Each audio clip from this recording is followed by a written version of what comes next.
Tā, nu labi, tad es nojaušu, kad mēs droši vien varētu pamazām sākt gremdēties apziņas labirintos un atmiņas labirintos, kas ir saistīts ar šovakar par 90. gadiem. Nu lūk, vispār es pieļauju, ka mani var dzirdēt, man nav jārunā tajā mikrofonā, vai ne, man bija tāds nojausmas. Jā, nu lūk, un tāpēc es vispirms gribētu stādīt priekšā, nevajag man pieklājīgi būt vispirms pašam stādīties priekšā. Es esmu Jānis Ābele, kino režisors, bet šovakar es pildīšu tādu vairāk tādu Jāņa Dombura lomu un tā kā moderēšu šo sarunu. Un šovakar tad ir sapulcējušies Marta Elīna Martinsone, kino režisore, regulāri laikam koķetē arī ar teātri, bet jā. Dats Čaure no Kino muzeja, es nezinu, kāds tas oficiālais pilnais nosaukums Latvijas Kultūras akadēmijas nacionālā, kaut kā tā, bet sauksim viņu vienkārši par Kino muzeju, un arī paralēli dzīvo kino kritiķes dzīvi, Laima Graznoviča, tā teikt, šī festivāla zināmā mērā sirds, jebšu radošā direktore un arī māksliniece ārpus tā. Un Bruno Aščuks, kā es saprotu, šobrīd pavisam vienkārši viņu varētu saukt par kino producentu, bet ar kino jomu laikam ir darīts pilnīgi viss, gan filmas projicētas, gan veidoti festivāli, gan mācīts par kino, gan vadīts Nacionālais kinocentrs savu laiku un kaut kādā ziņā tajos 90. Kamēr mēs vēl visi skatījāmies vai nu padomju multeņu atlikumus vai jauno popkultūru, tad jūs tā kā veidojāt šo te pāreju no padomju kino saimniecības uz laimīgo kapitālismu, kaut kā tā. Jā. Nu lūk, un tad es pats gatavojoties šai diskusijai, tā kā mazliet padomāju par 90. un es domāju, katrai labai sarunai vajadzētu arī kaut kādu tādu, zināmu mērķi, jeb tādu galveno jautājumu, un man ienāca prātā tas jautājums par to. Sākumā tas varētu būt varbūt mazliet plašāks, pēc tam mēs varētu pietuvoties varbūt jautājumiem par Latvijas kino vairāk, bet tas jautājums man radās, apspriežamais jautājums radās tāds, ka mēs dotajā brīdī, respektīvi, veidojam aizvien vairāk un vairāk filmas par 90. gadiem kaut kādā ziņā. Vai nu gremdējamies nostalģijā, vai izmantojam šo jau par tādu tā kā vēsturiskās filmas fonu, jo jau 90. ir kļuvuši pa vēsturi un to kaut kādā mērā var uzskatīt par vēsturisko kino. Bet tās filmas vēl nav tik mežonīgi daudz, ka mums jau būtu tādi gatavi stereotipi par šo laikmetu. Līdzīgi kā mums varētu būt par 30. gadiem, piemēram, vai par hipiju 60. gadiem. Mēs esam tādā aktīvā šo te kino stereotipu veidošanas posmā, un es domāju, ka zināmā mērā, protams, kino režisori un kino autori ir mākslinieki, bet zināma atbildība jau viņiem arī ir par to, kā viņi tad tajā kolektīvajā atmiņā to smalki saucot, tā kā reprezentē šo te laikmetu. Bet pirms mēs ķeramies pie kaut kādām tādām tā kā tik nopietnām tēmām, es gribētu gribētu, lai mēs visi atslāpstam un vienkārši atceramies. Un pirmais jautājums pavisam vienkārši, kas bija, un tas nav saistīts jautājums ar 90. ko mēs cilāsim līdz riebumam, došiem visu atlikušo vakaru. Kas bija jūsu pirmā lielā ekrāna pieredze, jeb šo kino pieredze? Tad pretēji iepazīšanās varam sākt ar Bruno no tā gala. Jā, kādreiz es mēģināju to pats atcerēties tā un pat sameklēt to filmu. Bija pāris filmas, kuras kā mazs vēl puika ar vecākiem gāja. Un tas viens bija, es neatceros, tie varēja būt Džungļi. Tagad mums tūlīt būs operā pirmizrāde Mauglim atkal, kārtējai versijai. Tas bija par Maugli, bet es neatceros īsti to nosaukumu precīzi. Tā varēja būt pat indiešu filma, tas bija diezgan tā fascinējoši. Un tad bija tāda filma, man liekas, 107 ceļojumi, kurā bija jau kaut kādi jau kombinētie kadri, tur maziņš cilvēciņš ar lielu kaut ko un tādu, un tas arī skatījos, kā brīnījos. Un bija kaut kādas filmas pēc tam vēlāk, kuras arī ar vecākiem skatījos, un kur tas varonis iet bojā, un es tā nesaprotu, kā tas notiek, vai pa īstam, vai tas aktieris ir dzīvs, vai nav. Un prasīju papām, un viņš teica, protams, ka viņš ir, bet man likās, ka viņš īsti drošs arī nav pats. Un tad jau toreiz jau bija tā stingri, ar tiem 16 gadiem, un tad bija tā, kad parādījās Fantomas jau, tad vajadzēja iet ar vecākiem kopā, lai vispār tiktu, lai būtu tā atļauja skatīties tādas filmas. Man laikam būs mazāk interesanti atbild. Man liekas, ka es neatceros precīzi, vai tā bija mazā nāriņa vai Bembijs, bet bija baigi skumji. Un kaut kā tās animācijas filmas arī kā velk tādu nedaudz arī tādu saldsēļīgumu stīgu. Un es nesen redzēju veco Karelu Lauvu arī, es tieši man bija kaut kā ar bērniem, ne maniem, bet bērniem jāskatās. Un man ļoti gribējās raudāt, kamēr viņi vispār uz to nereaģēja. Viss bija ļoti jautri. Tā kā zināms traumas elements noteikti tur ir klātsošs. Es esmu arī mēģinājusi atbildēt uz šo jautājumu, jo īstenībā es uzaugu dziļos laukos, un kinoteātris nebija tāda viegli pieejama lieta, un arī uz Liepāju braukt pie veselas notikums, un kino maksāja naudu. Bet man šķiet, es esmu gandrīz pārliecināta, ka mana pirmā pieredze bija Nīcas kultūras namā. Reizēm rādīja filmas. Es nezinu, vai viņiem bija ekrāns, vai tas bija vienkārši palaks, bet man šķiet, ka mana pirmā filma bija Haizivs puika un Labas meitene. Kad mamma beidzot atļāva iet uz filmu, kur rāda kultūras namā, un tā bija šī filma. Es neko neatceros, bet izņemot absolūti tādas apbrīnas un sajūsmas sajūtu. Man joprojām patīk tādas trakas, krāsainas filmas.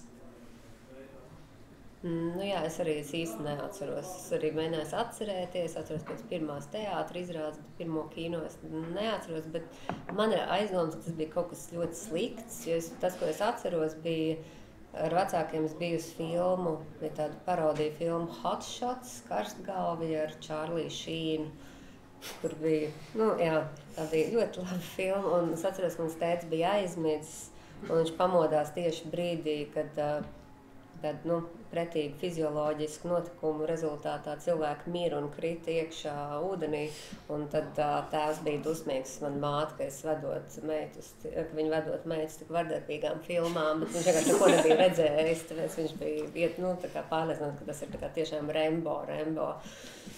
Tā ir man pirmā kino atmiņa, jā. Tā tas viss rezultējās. It explains a lot. Jā. Labi. Man arī jāatbild. Kaut kas līdzīgā žanrā. Man bija 101 dalmācietis. Jā, tā kā tā. Bet domājot par 90. īstenībā nonācu pie tāda secinājuma, jau virzoties to stereotipu veidošanas virzienā, ka patiesībā, pasaulē kopumā jau vienmēr, vienā pasaules malā ir ļoti slikta laika, otrā pasaules malā ir atkal uzplaukums, bet man liekas, pat mūsu pašu Eiropā tie 90. bija šausmīgi dažādi. Mēs izdzīvojam, mēs saņēmām šo te vēlmi labāk pastalās, bet brīvi, tā teikt, izdzīvojām, ko nozīmē būt brīviem un atbildīgiem pašiem par sevi. tajā pašā laikā Balkānos notika kaut kāds visu pasauli pārsteidzošs, nenormāli nežēlīgs karš.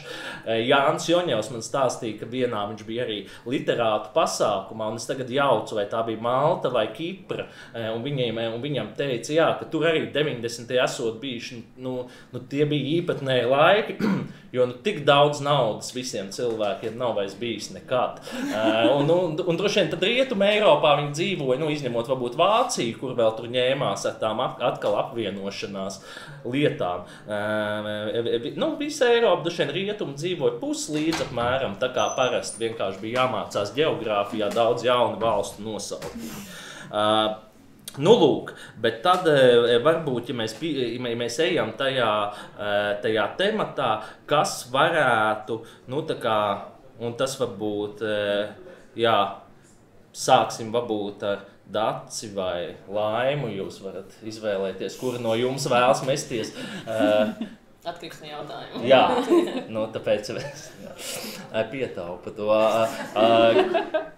Kas varētu būt šie te stereotipi mums šobrīd, es domāju, uz kino ekrāniem, kas mums veidojās par 90. gadiem? Es varu uzreiz pateikt no formālajiem izteiksmes līdzekļiem, kad šobrīd ļoti, ļoti var redzēt tieši 90. gadu estētiku. Un arī festivālā mēs saņemam tūkstošiem filmu, un šobrīd tā 90. gadu tieši kino estētika parādās ārkārtīgi izteikti. Reizēm pat saturiski, nevienmēr stāsts ir par 90. bet šī te VHS kasešu, video kameru ienākšana un eksperimenti un nedaudz sačakrātais attēls un tāda mājas kino estētika, tas ļoti, ļoti dominē. Un dažreiz pat šobrīd, priekš manis, tas jau ir tā, kad es eju caur šiem darbiem, es jau sāku nogurt no tā, ka tas vairs neliekās kaut kas tik interesants un nevienmēr arī tik ļoti attaisnots. Kā reizēm nevienmēr ir attaisnots izmantot melnbalto estētiku, tāpat arī šī 90. gadu estētika arī šobrīd jau ir tāds, vairs jau ne tik ļoti gaumīgs formas veids. Jā, un es tieši arī esmu šo ievērojusi, gan arī strādājot divās Annās, gan vienkārši skatoties filmas. Un man ir īstenībā sajūta, ka, tad, kad es skatos to filmu, man ir asociācija 90. uzreiz, pat, ja es mēģinu attēlu analizēt, es īstenībā saprotu, ka tā ir kaut kāda nostalģijas ilūzija, ka tie nav īstenībā 90. ka tur ir kaut kāds sapludināts, kaut kas VHS kasetes krāsojums ar īstenībā kaut kādu lenti, kas ir pastāvējusi, bišķīt palikusi sarkana vai dzeltena, un vai arī kaut kādi video klipi jau no 2000-ajiem, ka tas ir tāds plašs lauks, kas ir salikts vienā estētikā, ļoti, ļoti līdzīgā. Ja tur parādās priekšmeti, tad tie gan lielākoties ir no 90-ajiem. Tās ir kasetes vai video kameras.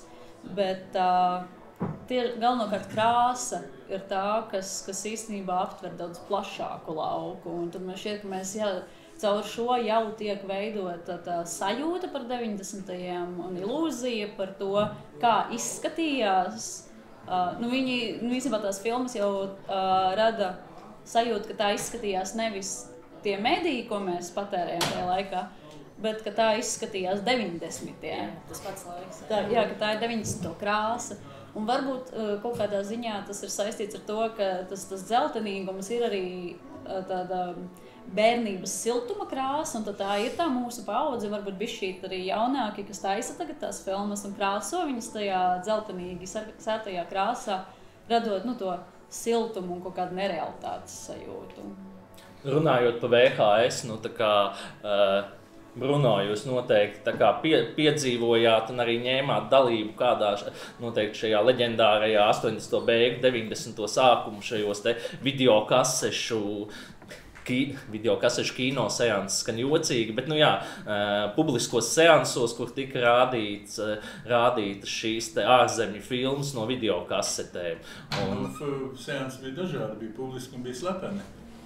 Visādi bija, bet turpinot šo mazliet pārējo, tad man liekas, ka Jelgavā 94 bija tas sākums tā kā video vai televizori, ja tās, kas arī varbūt mēģināja iedot šo te sajūtu.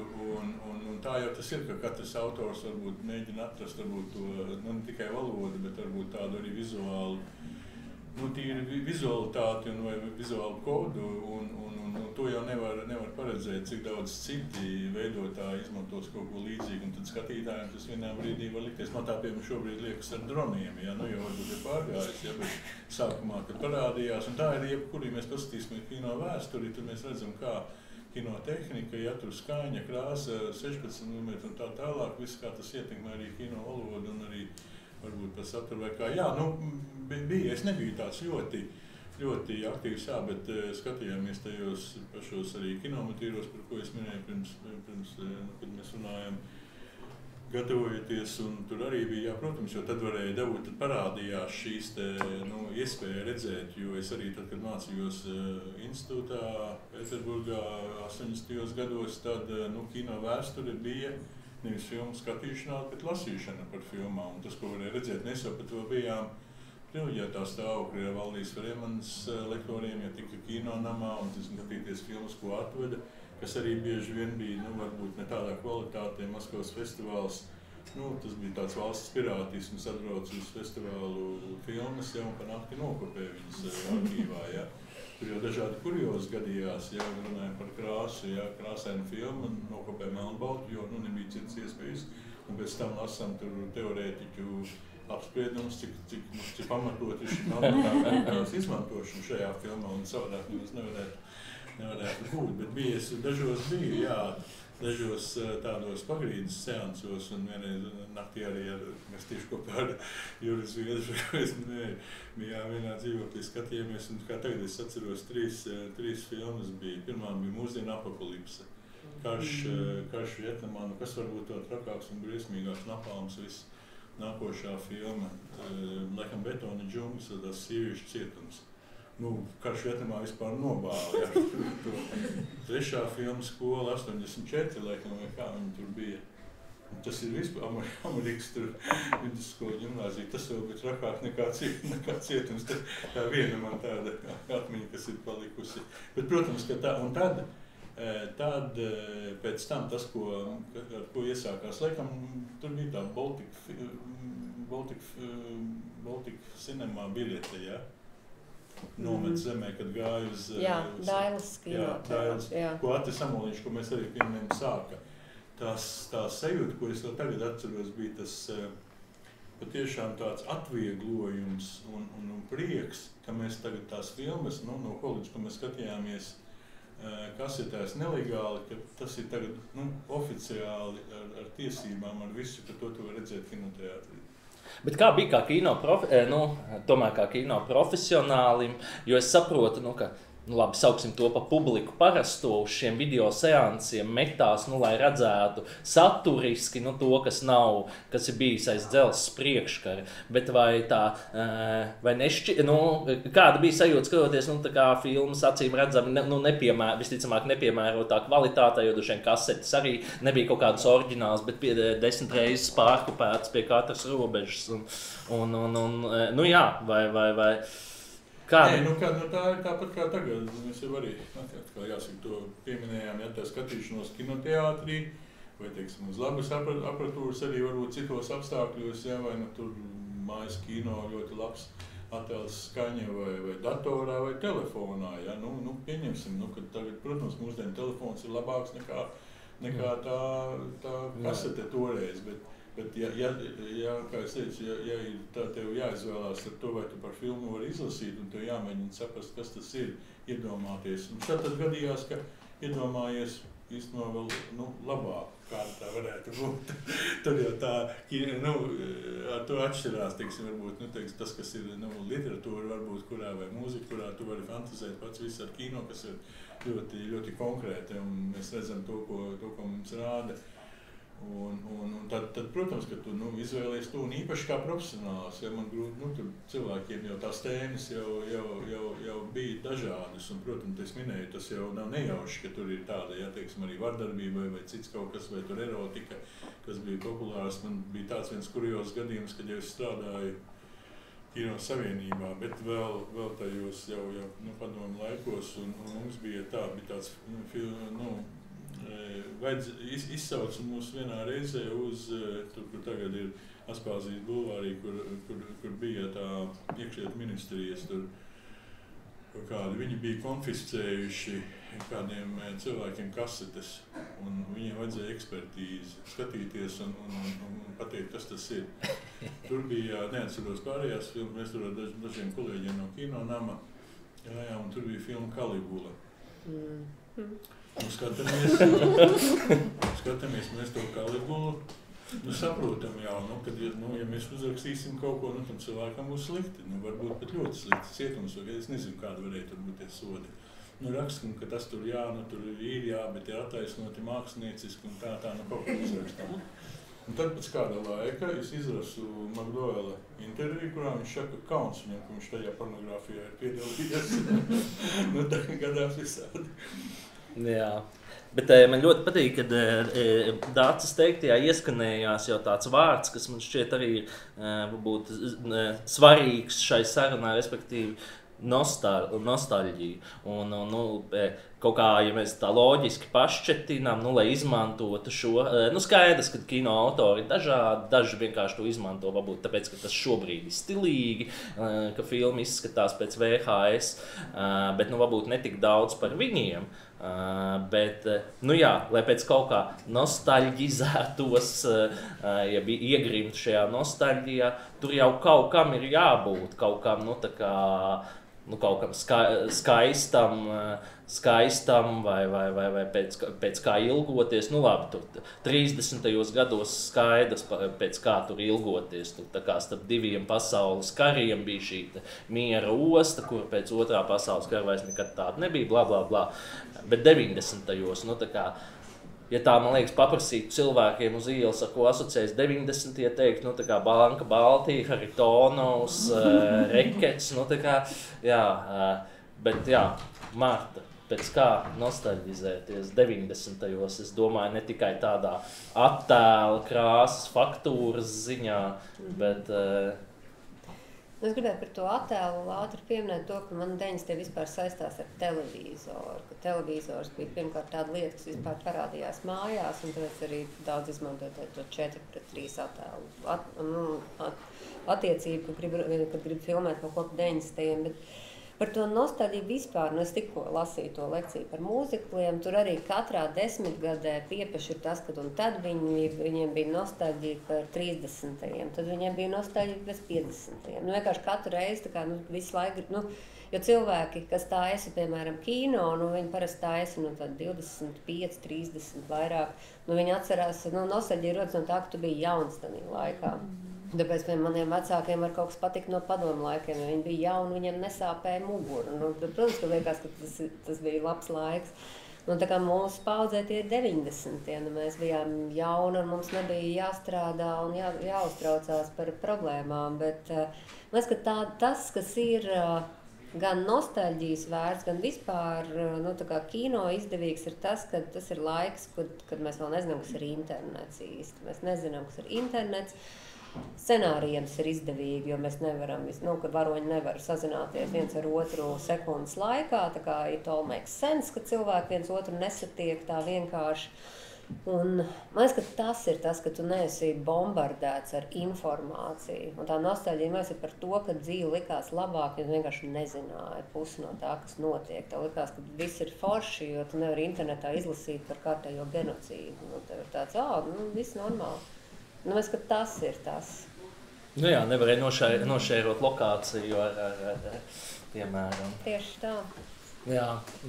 Un arī nostalģija par to, ka nebija sociāltīkla un tu nezināji, cik visi cilvēki ir drausmīgi patiesībā. Tikai viņi neteica visu tev. Vai cik viņiem ir daudz labāks atvaļinājums nekā tev? Tieši tā, vienkārši tā kā mēs visi forši pavadījām laiku ilūzijās. Jā, man liekas, ka tas rada tādu, sajūta par brīvību, par to, ka tu neesi sasiets ar kaut ko, kas arī sasaistās īstenībā ar to bērnības sajūtu. Ka tu īpaši daudzi uzaug laukos, un tad es domāju par 90. Tur vienmēr spīd saule, un es esmu kaut kādos dārzos un ēdu ogas no krūma, un man mamma nezina, kur es esmu, un tas ir okei. Tādas lietas, ka tu esi kaut kādā tajā brīvībā, it kā teorētiski. Kliedz draugus pagalmā, lai palovi nāk ārā. Jā, nevis tu uzsit ziņu, tā kā nājas negribiet ārā. Jā, un es arī piekrītu tam, ko tu minēji par to, ka šobrīd arī tie 90. dzimušie šobrīd jau ir tādā pirmajā brieduma stadijā, un viņi sāk pašreflektēt un mēģināt saprast arī kaut ko vairāk paši par sevi. Es arī to varu teikt par sevi, kad arī man kaut kādā brīdī ļoti gribējās iet cauri visām tām video kasetēm, visiem arhīviem, vienkārši paskatīties un saprast un izprast sevi labāk. Un man liekas, ka šobrīd arī mēs to arī ļoti aktīvi darām un vienkārši mēģinām paskatīties uz sevi caur šo 90. prizmu. Un iespējams jau ir tā, ka mūsu atmiņas arī ir nedaudz tādā TV, VHS estētikā ar nedaudz graudiņu un tā. Un es pat arī atceros to pirmo reizi, kad tas krāsainais televizors bija, un viņam vairs nebija jāsit. Un viņš strādāja labāk. Un jā, hokejs bija krāsains. Tā kā, jā. Un ir vēl viena lieta, ko es gribētu pieminēt, kas, protams, vairāk saistīta ar Ameriku, un tomēr lielākā daļa kino, ko mēs patērējam, nāk no Amerikas. Kāpēc tur, man liekas, tā 90. gadu nostalģija ir tik izteikti, jo tas ir tāds politiski ļoti atbrīvojošs un cerības pilns laiks. Tas ir laiks, kad demokrāti beidzot tiek pie varas. Ir Bills Klintons, ir Džons F. Kenedijs jaunākais, kurš arī ķersies tūlītās, un viņš ir uztaisījis to savu politisko žurnālu, un visi tik brīnišķīgi, un mēs esam tās demokrātiskās vērtības, un liberālisms ir visur, un viss ir tik forši, un tad izrādās, ka Klintons nav tik jauks, un Džons Kenedijs jaunākais iet bojā ar savu sievu. Un viss tas sapnis 90. kas sākās ļoti ātri sagruva.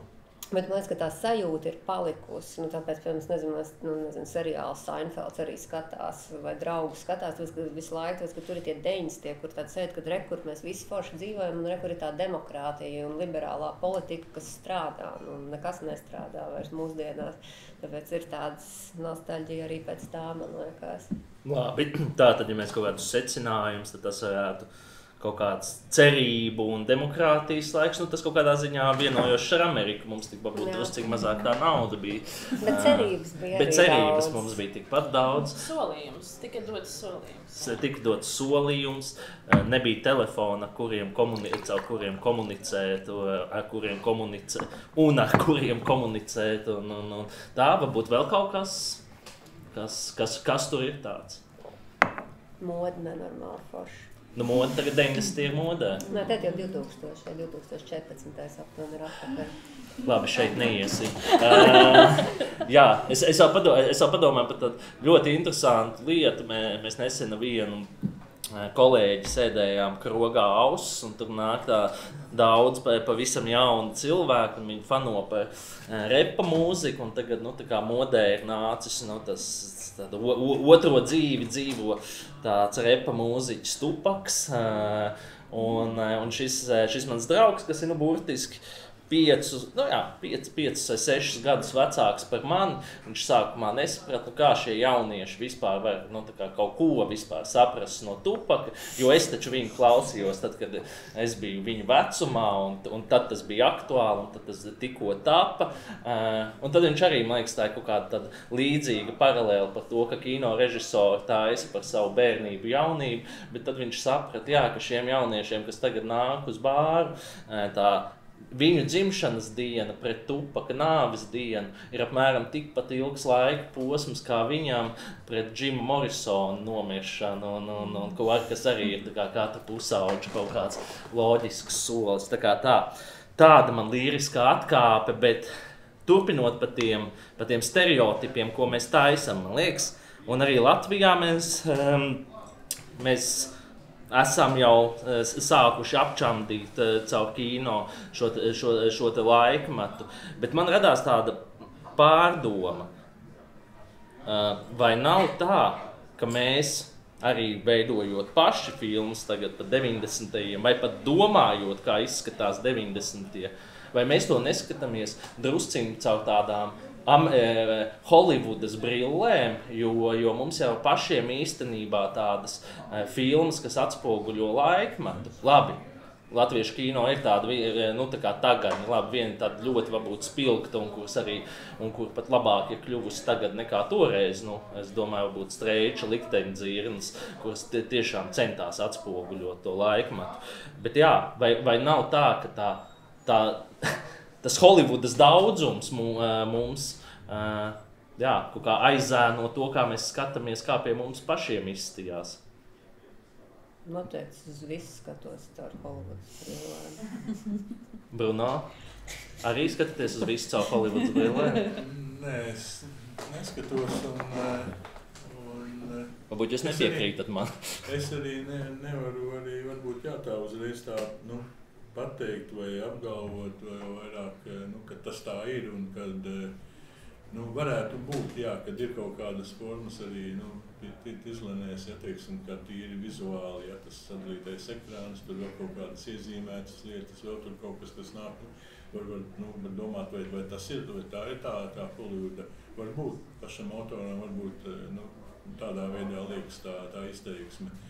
Bet teiksim, teikt, ka, ko es saskatītu visur tikai to, man liekas, ka tas ir ļoti, ļoti grūti sadalīt tādās komponentēs, teiksim, to, kas veido vispār autoram, īpaši vēl katrā konkrētā filmā, tas jau var mainīties arī, jo to nosaka arī materiāls. Ir kādreiz bijuši tādi muļķīgi mēģinājumi atrast kaut kādas tur veiksmīgās filmas formuli, paņem kaut kādas ļoti tur, kases gabals vai kādus un paskatās, cik tur ir mīlestības, kūkstu, akšana, vēl tur saskaita pa procentiem, var tā vingrināties, bet tas nekad neko nedos nekādu recepti nākošajai filmai.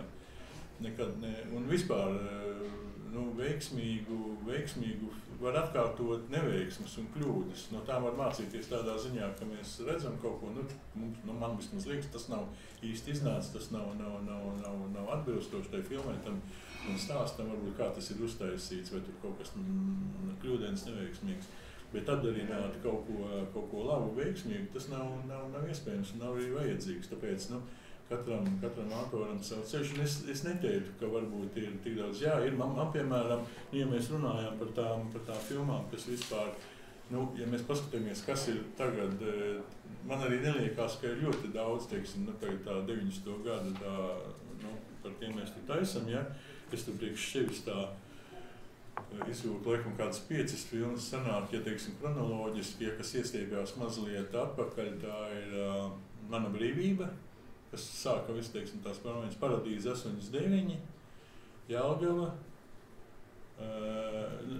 Janvāris, Jelgava un Tizlens, kas jau noslēdz šo 10 gadi, un kas ir ļoti savā ziņā zīmīgs tajā, kad es arī to atceros. Turpat mēs bijām tieši tai vakarā kino galerijā, un Viktors Revers jau bija, un Juris Saīd un daudzi, un mēs izgājām ārā naktī un pie Rācnama, pie Melngāju nama skatījāmies to Milēnijuma salūti. Un tas tā filma arī atsauc to un atgādināja. Tās 5 filmas. Un ja mēs paskatāmies, kas ir 90. gados uzņemts, tur ļoti daudz ir interesantas, jo vēl pēdējās, tur Korendum, tur ir Ievas Paradīzes dārs, Dzīvīte, un vairākas ļoti vēl nozīmīgas filmas, kas nāk vēl no kinostudijas tādas īsti spēcīgas, un tad jau sāk parādīties kaut kas tāds dīvains, jau tāds, ka viss tādā, un parādās, uz ko arī iet meitenes Baigā vasara. Tā man likās pirmā, varbūt, Hollywoodas filma Latvijā. Tāpēc, un es ļoti priecājos, tur bija ļoti daudz tādu, diletantus, kam es ir kļuvu, jo, viņi nebija, profesionāli. Tur, īstenībā es teiktu, ka viņi, cik ēķim bija tādas iespējas, tādas amatieri ar lielu finansiālu iespēju un tehniku visu taisīt kino. Un tajā laikā, arī tajā 10 gadē parādījās filma, Ēķa filma Ceļojums uz Tukumi, laikam, Golziņš arī būs šitanie šeit, ja? Jā, viņa labākā filma, manuprāt. Un kāpēc? Jo līdz tam mēs to vēsturi, latviešiem tā ir kaut kā diezgan tā viss tā smagi, nopietni un drūmi. Un mēs tā arī skatījāmies uz to vēsturi visu. Un ar visām tām nepilnībām, kas bija beigajā vasarā, man patika, ka viņi paņēma šo te Holivudas pieejami, ka tā ir tāda viegla melodrāma par divu jauniešu mīlestību, un visa tā vēsture politika ir fonā. Mēs to redzam, bet tas nav tas, ko mēs liekam. Tas tā, jā, pēc tam, protams, var dažādi, bet par to nostalģiju runājot, tā jau, man liekas, ir, ka tā varbūt patiešām nostalģija tikai par to, ko mēs esam piedzīvojuši. Ļoti grūti, un es to pārliecinos tagad, pieksim, arī janvārī, ja? Ļoti grūti kādam jaunietim, kurš nav tad bijis, iedot šo te sajūtu. Mēs, kas redzējām, man arī Viesturs pats, un kas piedzerēja, tur var būt tā nostalģijā un atcerēties vairāk vai mazāk vai kā, bet nē, ir mums stāsti, no ģimenes nāk par labajiem tur Ulmaņa laikiem, Latvijas laikiem, tad tā ir jau cita kaut kāda, jau tur kaut kāds tāds, uzlējums vai atkāpi vai cits līmenis. Un viens piemērs ar filmu, kā mēs dažādi to uztveram dažādos laikos, ir Ceplis, kas parādījās padomju laikā kā tāda kritika par buržāzisko Latviju, teiksim tā. Un mēs tā, skatījāmies, jā, labi aktieri, viss tur interesants stāsts un visādi tur blefotāji un viss. Bet tajā laikā mēs neko nesapratām, jo mums nebija ne akciju, ne bankrotu, neko mēs no tā nebija. Tikai 90. gados skatoties, ka tas viss atnāca ar banku baltību visiem citiem, tad mēs to pa īstenībā sapratām to stāstu, kas nav tikai filma, tas ir pamats literārais, ja, bet jā. Jā, es piekrītu, es nenoliedzu, ka 90. gados bija filmas un bija arī labas filmas. Es domāju, filmas, kas nevis reflektētu pa vēsturi, bet par 90. par 90. Jā, bet tas jau arī tā ir interesanti. Par vēsturi vispār tā ir tēma, kad mēs strādājām pie Bermontiādas ar vēsturniekiem un konsultantiem, tad mums parādījās tāds jautājums vispār. Un tā līdz garām īsti es tā neesmu noskaidrojis. Mēs prasījām viņiem, kas ir, kad sākas vēsture? Vai vakardiena ir vēsture vai pagātne?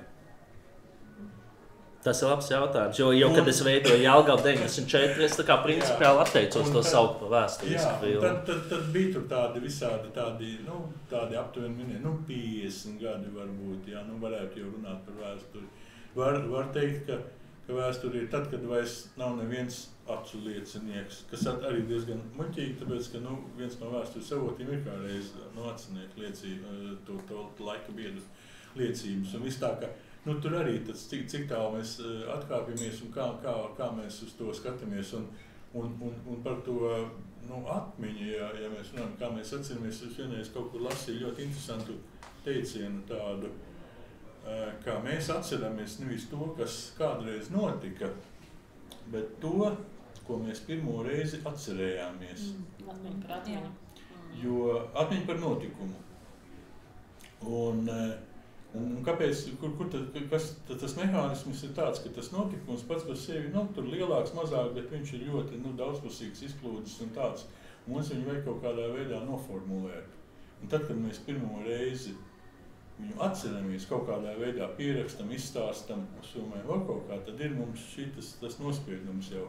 Un tad tas paliek mums daudz spēcīgāk mūsu apziņā, un mēs īstenībā turpinām, duplicēt, jā, šo pirmo iespēju. Tas ir tas, par ko es tieši par jokiem, par anekdotiem, ka tāds, tagad vairs anekdotas jau nestādinīs, viss ir internetā, tur kaut kādi joki, bet agrāk, kad bija, un tas bija viena no tādām arī tādām sastāvdaļām, ar ko tu dzīvoji, kur tu varēji kaut kāds, kas parādīja arī, vienkārši ne tikai izklaidi, bet arī gan politiku, gan vēl kaut kas.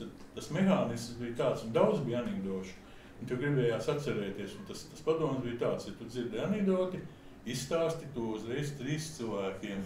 Un tādā veidā stāstot, tad tu nostiprini atmiņā.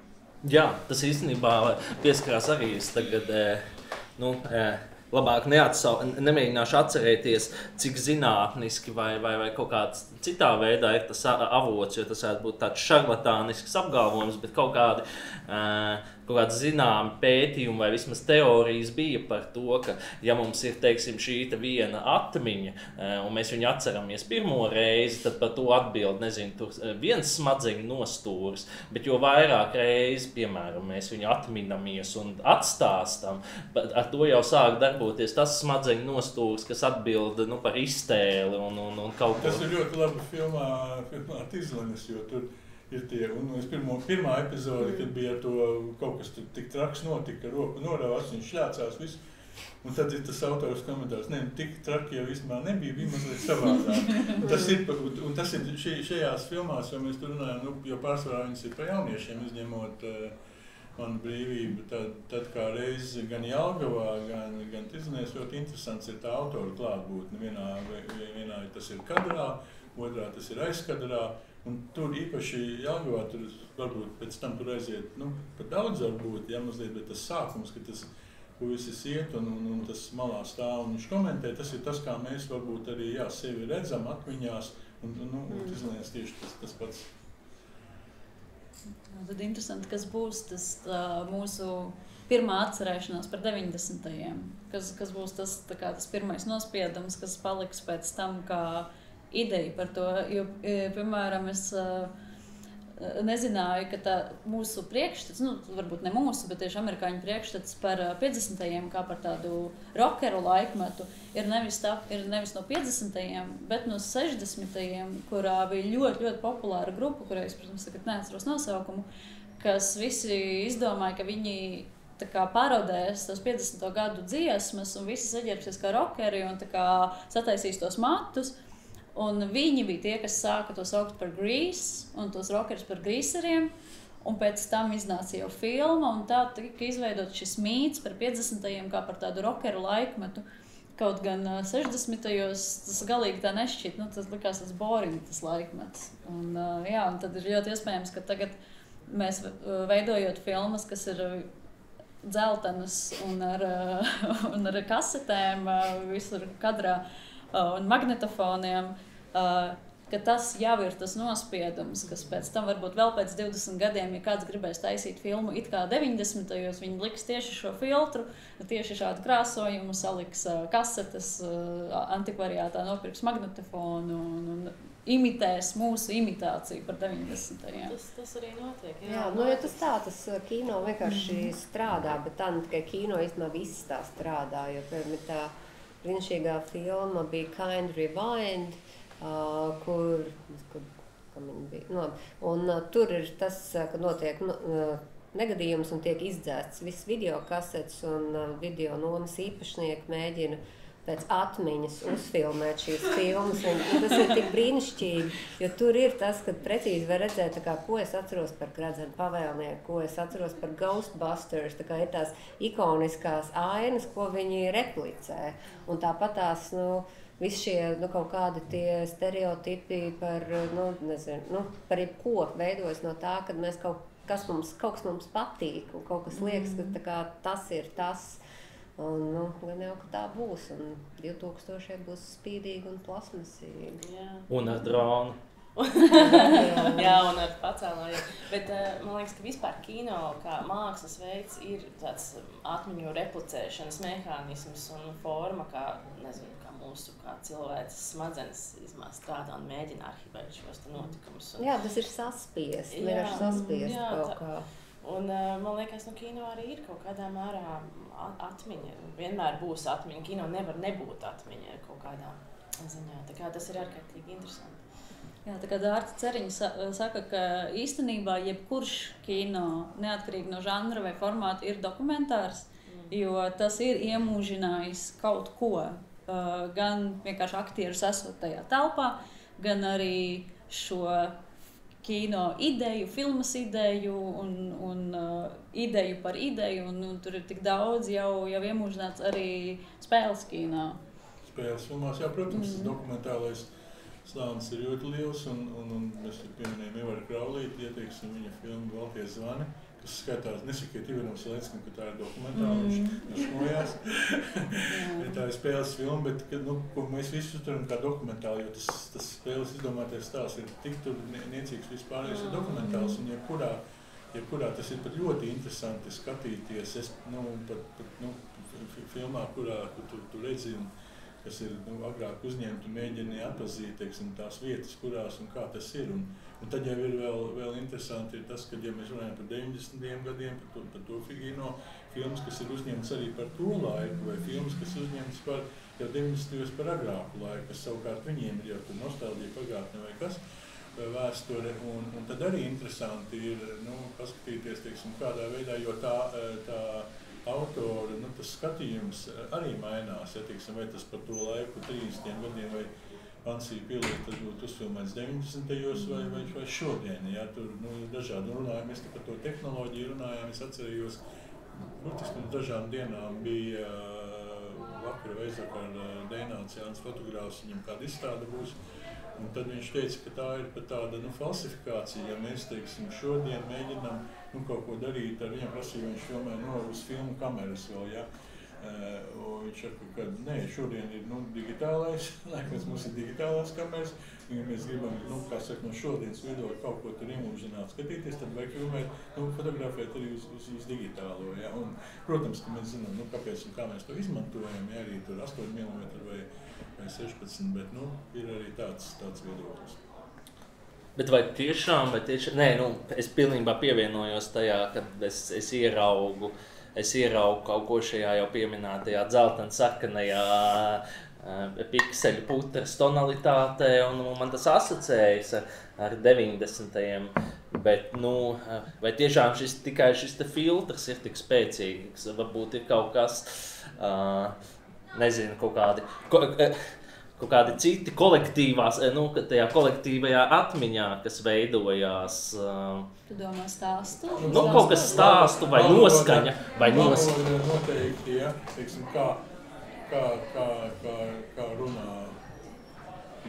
Es saku, man likās, teiksim, Tizlanēs, lai gan tajā laikā jau bija, bet tomēr mobīlie tikai parādījās telefoni un nebija tik daudz izpēt tādai oligārku mehtē vai krutējai, tur varēja būt, bet tas nebija, tur es redzu kā reiz šo to laika distanci, ka ar šodienas skatu autore ieliek to šodienas skatījumu vērtību to tajā laikā, kad viņi nāk uz savu, viņi saka, viņai tur krutākais telefons, ja bija mobilais un tas, ja, teiksim, kas man liekas, manā vispār tajā laikā tas nebija tas, ja, teiksim, tā tēma, par ko, tā īpaši varbūt izcelt, jā, tur, kas ir drēvis, mūģis, tas vienmēr ir, jā, vai...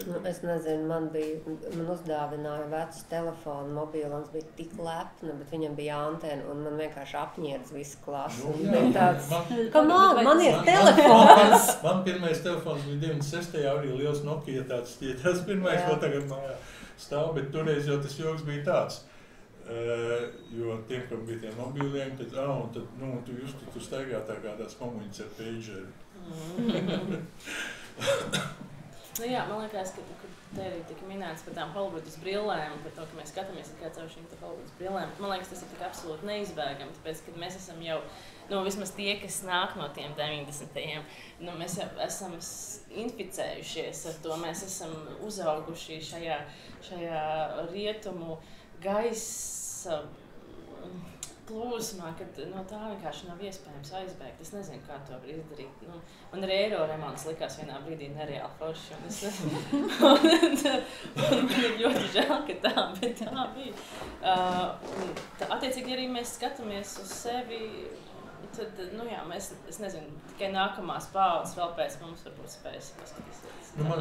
Man grūti droši vien to tā novērtēt, tāpēc, ka man tas, tā Hollywooda jau nāk virsū daudz kam citam, kas pirms tam redzēts un skatīts. Mēs runājam par pirmajām filmām, ko mēs atceramies, jau tur ļoti daudz un īstenībā jau tur apmetot kaut kādas ideoloģijas arī Krievu kino padomu laiku. Mēs arī bija daudz labu filmu, runā par kino kā par mākslu.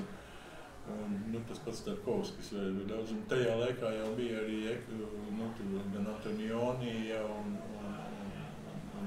Franči labi, arī labas jau, tāpēc tā grūtā, bet pilnīgi iespējams, jā, es pieļauju, ka, protams, ka tas amerikāņu kino dominē, un tajā laikā, kad mums sākās, ka tas ir varbūt pat neapzināti, ja, teiksim, tas tiek veidots nevelti. Lars von Trīs kādreiz teica, ja, ka Amerikas ietekme ir tik liela uz visu pasauli, ka mums vajadzētu būt tiesībām vēlēt viņu prezidentu. Tāda sajūta bija, man liekas, augot televizoru skatoties, nevar saprast, kurā valstī tas dzīvo. Mēs par tiem narratīviem, ja tur runā par tādiem stereotipiem vai kaut ko, man liekas, ka tur gan īsti nevar tā kaut ko nodalīt, jo katram autoram ir savu pieredzi, kad pats minēja, ka katrai valstī 90. bija citādāk, piemēram, Krievu filmas par 90. Tur ir pāris atceros, kad ir tāds Jesus Christ, tā kā, piemēram. Tā kā Brat vai kaut kas? Nē, es vairāk atceros, bija tās, es neatcerēšos nosaukumu, tur bija par meiteni, kuru vienkārši viņas klases biedri vienkārši tik nežēlīgi piekāva. Biedēklis. Nē, tā bija bišķi cita. Daudz bija tāds, viņas bija tik drausmīgi, tādas depresīvas, un tad tā asiņainā meitene atnāk un dusmīgi ēda rosolu mājās. Nekad neaizmirsīšu to ainu, viņas vecāki tā skatās, tā bože moja. Un, man sakot, šīs 90. gadu Krievu filmas ir kaut kas cits, amerikāņu filmas par 90. vai vispār par 90. ir arī kaut kas pilnīgi cits. Franču filmas tāpatās, latviešu filmas tiešām, kā es minēju, mēs tikai tā streiču filma ar Basic arī ir tā viena, jā. Un man, piemēram, es atceros, kad viņi iznāca, es vēl biju pārāk maziņa, lai viņi skatītos, mums kaut kad skolā lika viņi skatīties, un man kāds ārprāts, cik tas ir slikti, tas ir vienkārši tik drausmīgi. Un es viņu nostījos pirms pāris gadiem, un likās, wow! Tā ir nenormāla forša filma, un vienkārši tas, ka tur tiešām tā Latvijas 90. ir. Tev ir kauns, tev ir nervi, bet tev ir tāds, ka Dievs, es pazinu tādu Basic, mums viņi tikai sauc bišķi citādāk, viņam arī bija tāda forša iesauka. Es pazinu, ka visi šie tipāži ir, visi viņi ir satikti kaut kad. Jā, man liekas, ka mūsdienu filmas par 90. vēl nevar arī īsti ielikt nekādā kategorijā, jo tās nosauktās 5 filmas ir 4 ir sākums, kas ir principā 80. un 90. mija, un tad ir Tīzlēns, kas jau ir 2000 tā kā sākums. Un tur pa vidu ir kas krimināllietu iesācējiem varbūt. Pareizi. Un tas ir tā kā par to... Bet tas man šķiet arī ir viss, ka mums tā kā nav vēl nekāda narratīva kino par 90. Mēs vēl neesam izdomājuši tā kā... Neatkarība, tas mēs ir mūsu vienīgais tas narratīvs. Tas ir šī bet tas arī ir tā kā, tas ir narratīvs, jā. Bet pēc tam... Tur arī tomēr prasās, tas, kas man pietrūka manā brīvībā, ir, ka ļoti tādu protokolisku, tāds scenāriju, tādi gājuši, viss ir tik precīzi, un arī Ilzi kunga vienā intervijā teica, ka viņš tur laikam bijuši kādas diskusijas, es varu visu tur pierādīt, tas viss izpētīja arhīvu, viss tas ir tāds, bet īstenībā pati tas viņas tā, tie kā cilvēks, tas atkal aiz tā visa pazūtāk, es domāju, ļoti daudz, kas vēl ir, ko varētu darīt, un gan jau būs. Bet vai mēs, labi, narratīvi attēls, bet vai arī šos te, caur šo narratīvu arī šos te pašus cilvēkus, vai šos te varoņus, kā cilvēciskas būtnes, mēs arī jau neveidojam kaut kādus stereotipus. Līdzīgi kā par Otrā pasaules kara filmām, kad tur ir mīlestība, tad tā ir tā īstā mīlestība, tā kara, ko izšķir karš, un tad cilvēki mīlēja naivi un skaisti un kaut kā tā. Vai nav arī kaut kādas tādas cilvēciskas vērtības, ko mēs tā kā uzliekam, domājot par 90. Mēs pieminējām Basicu, piemēram, vai pakavēties pie šādiem tipāžiem, vai pie labsirdīgiem bandītiem. Tas jau tiešām ir tas pilnīgi Latvijai, tas raksturīgais, bet Basics un viss šis stāsts, viņš ir tik latvisks, cik varētu būt. Viņš varētu būt cibiņš, viņš varētu būt baltais kaķītis, viņš varētu būt, savā ziņā tur kaut kas ir, tā kā, kad tas mēs nabadzīņi, labais ir nabadzīņš, un tad ir atnācis kaut kas tas, kuram ir, var sakot, vienmēr šis latvietis ir tas nabadzīņš, kurš ir gribējis it kā labi, un tad viņam nesanāk. Tā ir tāda savā ziņā, man liekas, tā 90. gadu pasaka, kas ir ļoti interesanti.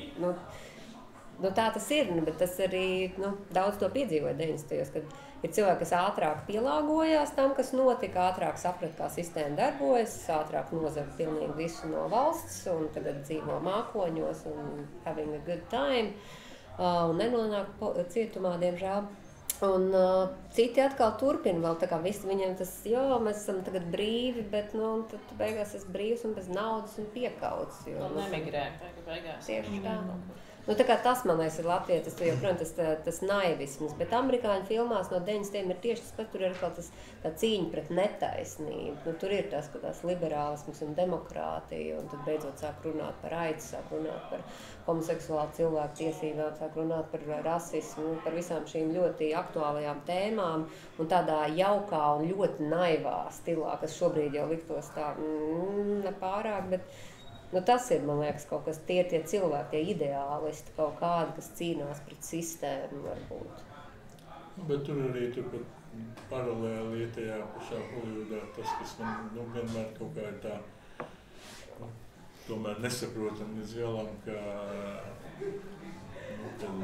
ja tu esi veiksmīgs, kaut vai veiksmīgi aplaupījis banku vai vienalga, ko tad tu esi, arī, kā saka, ne labais, bet varonis, un tas tā var un tā dramaturģija uztaisīta ir tā, ka, tiešām, tu saproti, ka tas ir, noziedznieks, bet viņam pretīm ir vēl kāds vēl sliktāks, uz kā fonu viņš ir labāks, un tas viss, un man liekas, ka, vienkārši tas laiks, kurā mēs esam, kāpēc ir tik sarežģīti, man liekas, nav tik drūmi, ka mēs esam galīgi tur sasisti ar seju Rosolī asiņaini vai...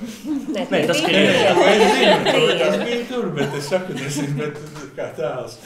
Bet tāpēc, ka, protams, ka tas notiek ar mums, un tā situācija ļoti sarežģīta, un tāpēc vēl parādās arī mums jau tagad teiksim, filmas jau par citu, par to, kāda tad ir mūsu tā, teiksim, brīvkopienu valsts, cik tur daudz problēma, un tad mums ir pat salīdzinot ar kaimiņiem ir daudz grūtāk, tomēr, jo tas skaitliski un proporcionāli ir savādāk, un tas, kas sākās no 90.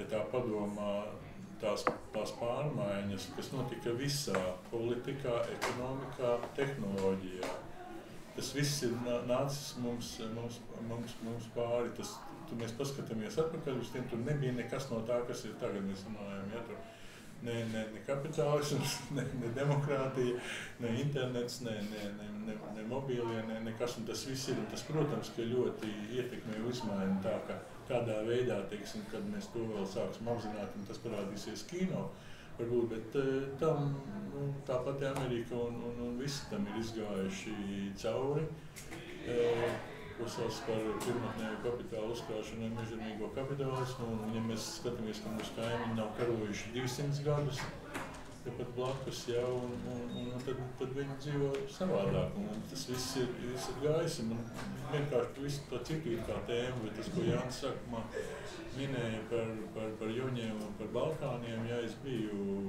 arī tajā laikā, kad es strādāju kinocentrā, biju Sarājas festivālā, un viņi rādīja, viņi joprojām tur viņi atstāja speciāli mājas ar ložu šaunumiem un visu, un tad es tā iedomājos par to situāciju šodien. Toreiz mēs ļoti tā pārdzīvojām par to.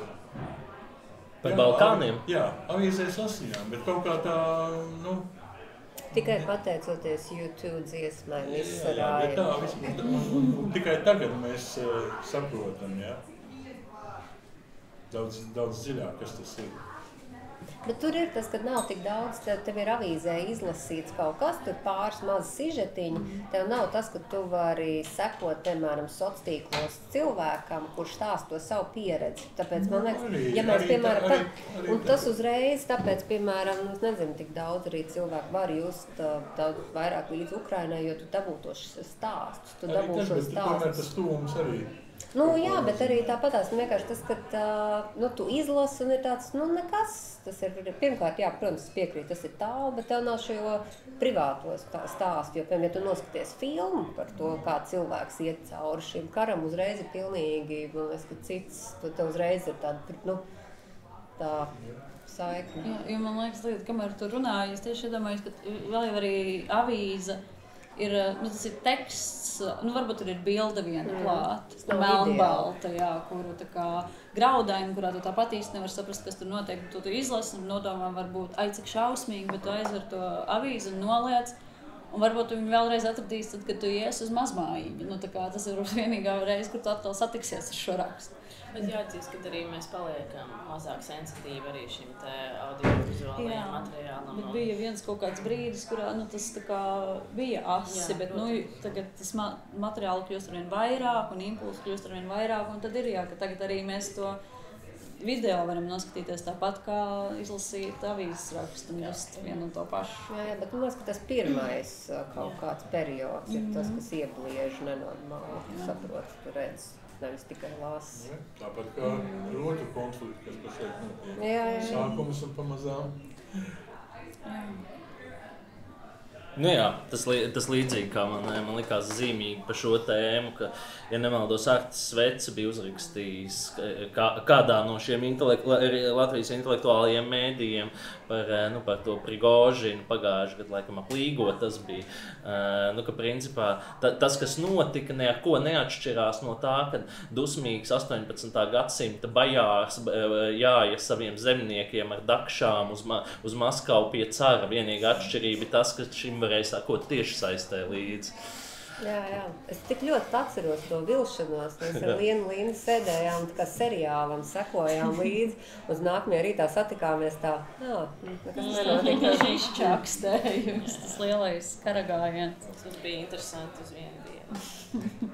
Jā, bet pieskaroties, varbūt tad ieejot jau tā kā sarunas otrajā daļā, lai gan mēs jau, man liekas, lielākoties tomēr kavējamies pie domām par Latviju. Bet jā, interesanti varbūt arī padomāt tieši par to, kā tad mainījās tas, ko Latvijā taisa, un pilnīgi noteikti mainījās tas, ko Latvijā skatās. Man Diāna, uzrunājot uz šo sarunu, viņi man atsūtīja, man ļoti patika Normunds Naumanis, tajos laikos bija rakstījis par multiplikācijas filmām, par amerikāņu bērnu filmām, kādus bērnus vispār ražo ASV kino tagad. Tas ir principā pa mums, te ir arī redzams kādus. Un tā kā, nezinu, un man vienmēr ir, vispopulārākais, protams, ir uzskats, ka tā kā beidzās lielā Padomju Savienības kino ražošana, tur no 300 miljonu potenciālās auditorijas palika tur 300 vai 3000, un ka pie viss ir vainīgi, tā kā nauda. Bet man šķiet arī ļoti interesants tas iesākt, ko Bruno jūs iesākāt par to, ka man vienmēr šķits, ka tai nelaimīgajai paudzei, kam karjēra aprāvās daudziem režisoriem, ka bija tas brīdis, sabruka sistēma. Sistēma, kā tas tiek ražots no rupi izsakoties kino rūpnīcas, mēs aizgājām uz tādu projektu sistēmu, bet bija taču arī nomainījās arī tas, ka no filmēšanas uz lentes aizvien vairāk. Filmē uz lentu profesionālie kino veči vēl diezgan ilgi un dāmas, bet montāža, es pamanīju, tādos laikos dzīvojam. Nav jau 90.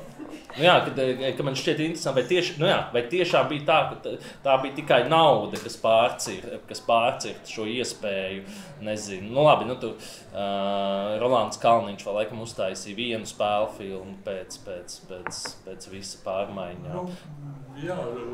Mēs jau pieminējām, Rolands Kalniņš, Streičs, Jānis uztaisīja, jo tajā laikā arī vēl cilvēka bērni bija tur sākumā, bet, ir jau arī tā, ka tad, kad tas filmas iznākšanas gads, tad jāsaprot, ka tie ir vēl vismaz teiksim, 3, jā, tur 2, retāk 3 gadi, varbūt pat vairāk, kopš Ieceļa radās un uzņemtā, ka tur jau kaut kādas nāca un tā. Protams, ka un tad bija tas, jā, tāds,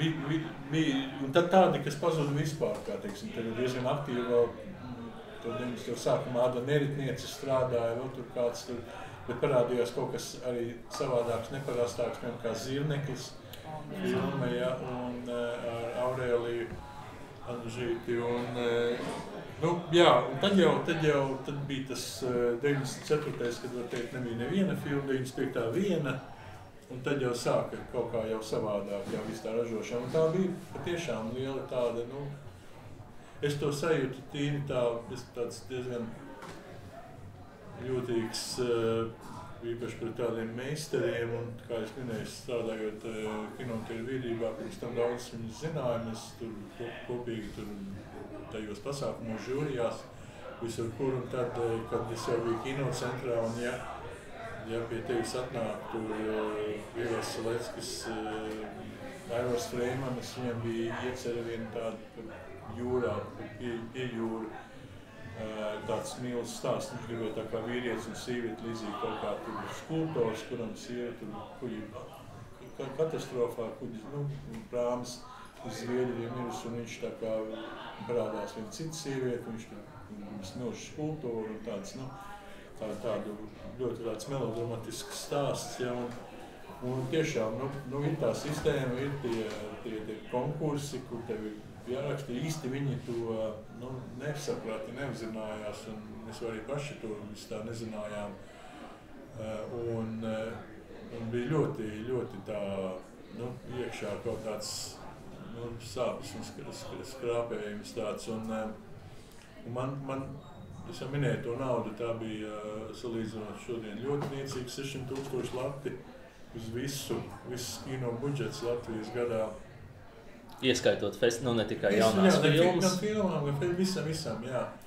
Un man bija tāda doma, ja būtu vairāk tās naudas, ja varētu, kad atlikt kaut kādu nelielu tādu summu tādiem, tiem meistariem, ka viņš var bez tā visu kā vienkārši. Ir viņi Ieceļ, viņš atnāk, teiksim, tur vienreiz Kalniņš, vienreiz Strečerbu dabūn to naudu, lai viņš varētu veidot filmu, kas īstenībā, mēdījā jau ir, kur pēc tam mēs jau redzējām, zinām, ka ir dažādas tās schēmas atbalsts, jā, tur arī ņem vērā iepriekšējos panākumus, jau kaut kā, un tu var varbūt ne visai filmai, bet tomēr kaut ko dabūt. Jā, tas būtu tam. Un es toreiz, kā tagad atceros, pieminēju Lārs von Trieru, tad jau Dogma bija, un es domāju, kaut ko varbūt, ka viņš kaut ko izdomātu tādu unikālu, ka es saku, varbūt vari to, jo tur tiešām 2 aktieri pamatā tikai, es saku, varbūt var to taisīt kā dogmu, latviešu dogmu uztaisīsim, jā, tur Aivara Freimana.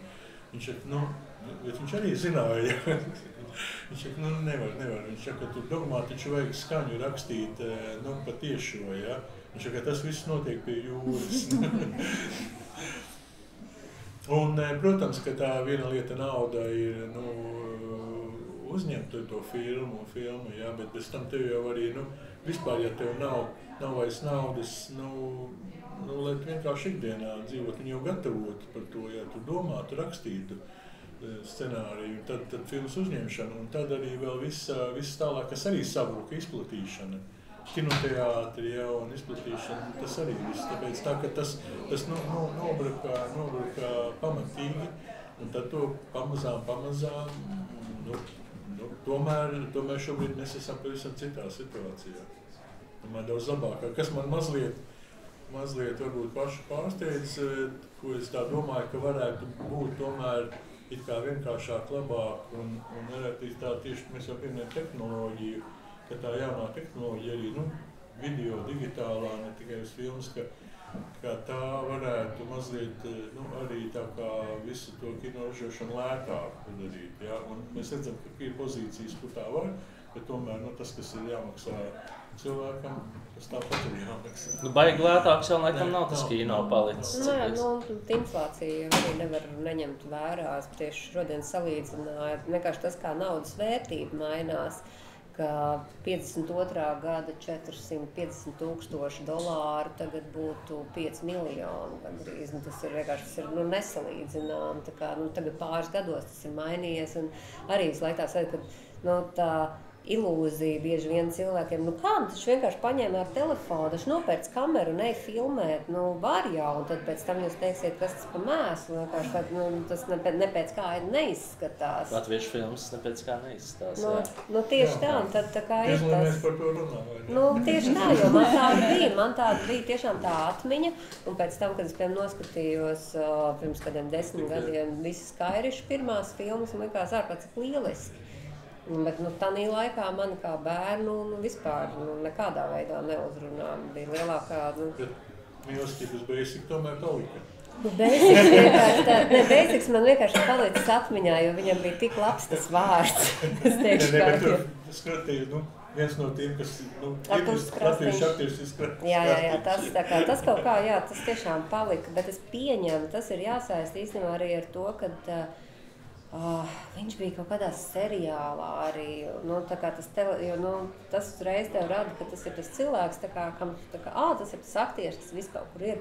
Saldais Pārītis bija, un es skatījos ar Sandru Kļaviņu, un te bija tāds, viņš ir tik jauks, un tad tāpēc man likās ok. Bet kā tev šķiet un pārējiem, vai tas ir trūkums, vai tas bija trūkums? Es pilnīgi piekrītu Laimai, kur teica, ka mēs nevaram kaut kā citādāk kā bez amerikāņu brillēm. Varbūt mēs, kas nodarbojamies un katru dienu domājam par kino, varbūt mēs viņus esam bišķiņ iemācījušies uz brīdi nolikt maliņā, piespieduši sevi. Bet tāpadās, vai tas nav trūkums, ka mums nebija šīs daudz latviešu kino, daudz latviešu bērnu filmas. Labi, bija Ziemassvētku Jāmpadratus un Nemīli nedarbi, bet tos jau arī, cik daudz tu viņus uz rindu skatīsies. Fantadromu varēja. Jā. Gan jau, bet es nezinu, es to neizjūtu tādu milzīgu trūkumu, jo, vienkārši, kā ir, tā ir, diemžēl. Var vēlēties un gribēt, bet sevišķi tādā laikā, piemēram, kad 90. tev piepštās sajūta, ka tev viss ir atvērties, tev vispār, man liekas, ka tas ir tas brīdis, kad arī maniem vecākiem es jūtu to, ka viņus vispār neinteresē latviešu saturs. Viņiem bija tāds, es tās visu dzīvi dzīvos, man beidzot ir atvērsies visu pasauli. Kāpēc man būtu jāpatērē kaut kas ir par to, ko es redzu katru dienu? Es gribu redzēt par kaut ko es nekad pirms tam neesmu redzējis. Tāpēc jau sauc par sapņu fabriku. Man liekas, ka tieši tas karīt arī, nekas jau neiet tā, pilnīgi lineāri, ja ir tādiem viņiem, ja, un kad ir kaut kāds brīdis, kad mēs kaut ko redzam un mums tas patīk, un mēs mēģinām varbūt atdalināt vai mēģināt kaut ko līdzīgu, un tad, kā tu runāji, ka kaut kas jau pa daudz un tad piegriežās, dargonā. Un tad tu sāc jau, kas mācā īpaši bieži gadās, ka tu esi jau tajā opozīcijā, ja, un ka tu dari kaut ko apzināti jau pret visu, un tad parādās cits kaut kas. Bet vēl viena lieta, ko es gribēju noteikti pateikt, kas man likās interesanti, tāpēc tieši šī filmas programmas kontekstā, kas sanāk kopā, jo tur interesanti, jo tur parādās tais 90. tur Grauba, tur Viesturs, Kairišs, tur beidz institūti studentu, tā diplomdarba filma, tas almanaks, tāds viss kopā, tāds interesants secības. Un tas kā ienākt izlenēs Jelgavas 94 puiši, tas patiešām ir, laikam arī režisors pats. Jā, režisors arī. Tā nevarēja saprast. Un tas, man liekas, jo tas ir ļoti interesanti lieta, jo filmas jau taisa nevis par filmām, bet par dzīvi. Un tas iedod vēl vienu to slāni, ka tā ir īsta, tā ir tā dzīve, jo viņi ienāk filmā. Jā, galvā tad sanāk dokumentāli. Bet par to amerikānisko man liekas, ka, ja mēs runājam tieši par latviešu kino, tad mums tieši varētu būt vairāk tā amerikāniskā, jo mūsu kino vai mūsu skatīšanās pieredzē? Nē, mūsu kino. Jo man šķiet, ka mēs atkal tieši esam kaut kā tik ļoti ieciklējušies uz kaut kādu to Eiropas kinofestivālu sajūtu, un ka mums ir jātaisa filmas tiem festivāliem, un ka mums ir jāiet uz turieni, un tad viss ir tāds smags un drūms, un tagad mēs lēnām kāpjam ārā no tiem Latvijas dubļiem, ko mēs visu laiku tā kā taisījām un rādījām Eiropai.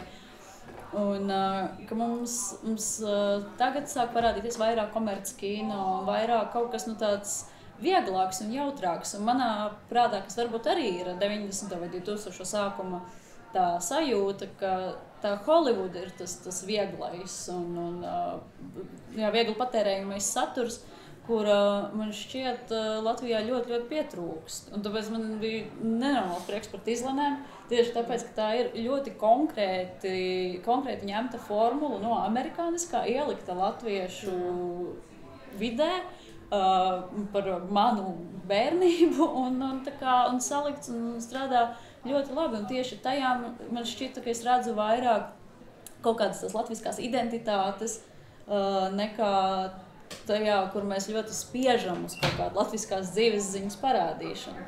Jo tas ir kaut kā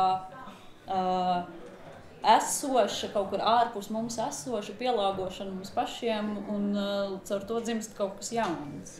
Man liekas, ka tam ir arī kaut kāds tas, arī, protams, tā paudžu nomaiņa, jo es ļoti spēcīgi no bērnības atceros, kā visa iepriekšējā paudze ir uzaugusi padomu laikos. Amerika bija vissliktākais, kas varēja būt. Tas bija ienaidnieks. Un es atceros, ka arī maniem vecākiem bija tas, ka, piemēram, amerikāņu komēdijas ir stulbas, vienmēr bija tas apzīmējums pirdienu un dibenu joki. Vai to tas ir, jā? Jā, un beigās pasties, ir tāds, bet nav tikai tāds, nav tā. Un kas labais humors bija tas krievu humors. Un es tā kā bērnībā skatos, man tāds vispār nekas nav smieklīgs, viņš neko nesaprot. Vienmēr ir kāds vīrietis, kas pārģērbies pa sievieti un kaut ko stulbi runā, un ir klauni, un man ir tāds, viņi tur ha. Un tas ir daudz labāk par to amerikāņu. Un tu esi uzaudzināts ar to, ka tas ir slikti, ka tas ir trūli. Un arī ļoti daudz kolēģi ir ļoti, ļoti snobiski pret to, ka tas skaitās tā kā slikti. Bet es ļoti dīvaini, jo manā pieredzē ir tā, ka tā bija tā oficiālā pozīcija un vēsture, ka tie sliktie kapitālisti un viss. Un visvienkāršākais piemērs ir, protams, bērnībā to tā nesaprot, bet runājam par televīzoriem, mums arī sākumā pie kaimiņiem, pēc tam jau bija savs un iet hokeja mačs Kanāda. PSRS vai pat ar Čehoslovākiju, bet Kanāda un pie vecākiem atnākuši draugi, kaut kādi tur valīti un tie draugi viņi par tiem kanādiešiem. Es nevaru saprast, kā PSRS ar Kanādu, kāpēc jūs par tiem kanādiešiem. Es jau vienmēr par tiem vājākajiem un tā. Pēc tam pavisam īsts brīdis un pēc tam jau viss ir skaidrs. Un tā oficiālā nekad man nebija, tāda attieksme. Jā, tur likās, ka varbūt kaut kas ir pārspīlēts ar to dolāru un naudu un to zelta teļu, bet ka tas ir kaut kāds, vairāk, aizliegtais auglis, kas nav pieejams, bet kur īstenībā, ja paradīze 89, tad ļoti labi, tur gan gribētos, nerunāju par to, kad sākās jau latas mūzikas, požanas, džinsi, padomi un tā, tā kā tas mēs vairāk pret komēdijām tieši bija, jo tas par to mini, ka gribētos. Kad pārģērbšanās ir, dažiem patīk karsts vai dzerā tikai meitenes, ja tad tur ir kādreiz pārģērbšanās un krievu filmas ir, dažas tādas, kurās Kaļāgins tur bija Здравствуйте. Te bija vairāk kaut kā tieši šovi. Es arī biju tieši šovi. Tas ir tāpēc, ka tas, ko es skatījos, bija agrāk, 90. jau es varbūt skatījos. Jā, man liekas, ka tur ir kaut kas tas, un tas par to komēdiju žanru, kad aptuveni amerikāņu komēdijas tās sliktās, mēs taisīsim tās inteliģentās, un tu beigās vienkārši nav smieklīgi vispār. Pazūd humors. Un tas reizēm, tas ir tas, kas mani ļoti kaitina, ka vai nu ir tas viens grāvs, ka tiešām atvainojos ir dibeni joki, un tad ir otrs, ka vienkārši tā kā es šo komēdiju jums rādīšu, bet tur nav neviena joka, un tu vienkārši nesaproti, ko tu vairs skaties, bet tikai, lai tas nav tā kā Hollywoods kino. Sadarbs, man ir tāds you wish, tas būtu Hollywoods kino. Sorry, es Nē, tā ļoti labi. Man vispār liekas, ka es tā klausoties domāju par to, ka šiem 90. gadu bērniem un jauniešiem šī absolūtā kognitīvā disonance starp dažādām pasaulēm īstenībā varbūt arī spēks. Un es tā padomāju par to, ka es pati uzaugu ar Bruņurupučiem ņindzjām, kas bija mans vismīļākais seriāls vispār, un Tofiku. Tad es arī joprojām nesaprotu, kas Tofikā īsti notika. Mēs neviens neatceramies, ko Tofiks darīja. Viņš runājās. Es arī neko nesapratu. Es joprojām krieviski nesaprotu. Arī Nupagadži bija brīnišķīgi. Vilks pīpē forši. Bet man liekas, ka tā kā mums ir tā iespēja tomēr redzēt daudz plašāku, varbūt šo pieredzes spektru tajā dīvainajā laikā, man liekas, mēs varam to izmantot tomēr kā kaut kādu slepeno ieroci. Es nezinu vēl kā, bet tur kaut kas ļoti, ļoti interesants ir, un es vismaz priekš sevis vienmēr mēģinu atgādināt par to, ka tas īstenībā ir absolūti unikāli būt, uzaugt šajā periodā un redzēt tik daudz dažādu notikumu vienlaicīgi. Jā, spēlēties ar tām vecajām padomju rotaļlietām, tie pašā laikā kedās staigāt un ēst čupa-čupu un skatīties amerikāņu multenes arī. Tas vienkārši kaut kas pilnīgi crazy. Bet... Šis ir tāds ļoti, ļoti pozitīvs tāds. Tad paņemsim to. Liekas, tāds labs brīdis, varbūt kādam no zāles jautājumi. Liekas, mēs neko labāk tiešām nepateiksim. Varbūt kādam ir kāds čupa-čups. Jā. Varbūt kāds domā, ka mēs pilnīgi kaut ko greizi runājam, jā. Vai ir jautājums? Droši. Vai varbūt mēs kaut ko nepateicām, kas varētu būt tā kā jā, lūdzu. Paldies par diskusiju. Man jautājums tāds varbūt no jūsu personīgās pieredzes 90. Es esmu 90. gadu bērns, bet mana apziņa toreiz, tas bija pārāk maz, lai kaut kāda būtu tāda reāla saikna ar šo laiku. Tādēļ, man jautājums ir par tādu filmu kā Leidoskops, kas apkopo kaut kādu šos 90. Kas būtu varbūt tāda jūsu kaut kāda aina, ko jūs gribētu parādīt? Cik jūs, protams, gribat dalīties kaut kādu 10 sekundžu, piemēram, ainu, vai tur būtu tas dzeltenais, vai tur būtu kaut kāds grauds, vai, kas būtu tas, ko jūs izvēlētos parādīt no šī laika? Jā. Tā kā atmiņa vai no filmas reāls? Nē, tā kā sapstīts, jā. Okay. Ja es iedomājos, ja no filmas, tad pirmā lieta, kas manā prātā ienāk, ir Velvet Goldmine, tas brīdis, kurā Brianam Sladeam parādās sirsniņas acīs. Tas ir tā kā 90. kā iekapsulēti. Kas gan ir arī interesanti, jo Velvet Goldmine nav par 90. Jā, visnotaļ nav. Laime, tev Tofiks? Nē, ja mēs runājam par tādām reālām atmiņām. Es domāju, ka tā sajūta, kad kāds histēriski kliedz zem tava loga, tavu vārdu, un vēl kāds cits atnāk pačurāt, jo negrib uz mājām iet, un durvis ir vaļā. Un viss ir tā, tas ir viens. Bet vēl runājot, es visu laiku atceros vienu mazu filmu vai reklāmu, kas parādījās 2000. gadu sākumā ar nosaukumu Desas ceļojumi. Jūs atceraties kaut ko? Desas piedzīvojumi. Bet tā bija arī mūtene. Tā bija mūtene, jā. Un tur tā Desa skraida par Rīgu, kas tur tagad attīstās. Un es tagad domāju par to vājprātu, ko īstenībā, kas notika šajā periodā. Tā kapitalistiskā Desa Rīgas vecpilsētas ielās. Ir kaut kas tāds, kas man nedaudz, kas man šobrīd spēlējās galvā, kamēr es par to domāju. Tā kā varbūt, ja man liktu domāt par to salcērīgo trakumu, ko mēs esam gājuši cauri un izdzīvojuši, nonākuši līdz šodienai. Tad tas ir tās Rīgas gaļi un Desa, kas skrāja apkārt, jā. Piedošana. Man vecākiem bija draugi no Beļģijas, un viņi mēdz sūtīt paciņas. Un man tāda most 90s atmiņa ir tas, kad es attaisu paciņu, tur tāds mazs ziepīts, kas mažo pēc lavānas, un man ir tāds, kas ir šī amazing smart, ko es nekad savā dzīvē neesmu jutus. Un es joprojām tā kā es apsēstu lavānu tieši dēļ šīm mazajām ziepītēm, ko es pēc tam sapratu, ka viņi vienkārši mums kā bomžiem sūtīja no viesnīcām paņemtās tās mazās ziepītes. Bet, viņiem bija taisnība, jo vienkārši nebija ziepti. Un blakus bija Barbie, un es nesapratu, kas tas ir. Tā kā man nebija ne jausmas, kas tas tāds ir. Vienkārši bija tāds wow, vēle. Un es viņu aiznesu uz skolu, un vienkārši visas meitenes sajuka prātā. Un bija tāds, tā izrādās lieta. Jo man nebija ne jausmas, kas tas bija. Viņa arī bija lavānas krāsas outfitā. Tad jau bišķi domājuši bija tomēr. Jā, laikam. Viena lieta, kas man liekas, par ko mēs neparunājām, bet par ko es kādreiz ļoti gribētu parunāt, ir tas, ko mums nodarīja Teletubija.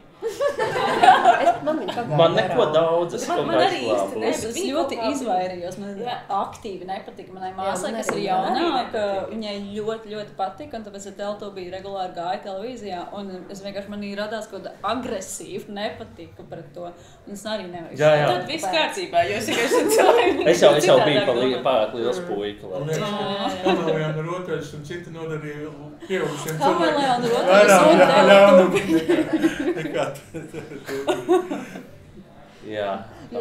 Tava atmiņa man arī atgādināja, ka īstenībā tas ir arī tāds iekapsulē to amerikāniskā ienākšanu šajā jaunkapitalistiskajā zemē. Ir tas, ka bija, un es zinu, ka tas ir ne tikai manā ciemā, es esmu dzirdējusi no vairākiem lauku bērniem, ka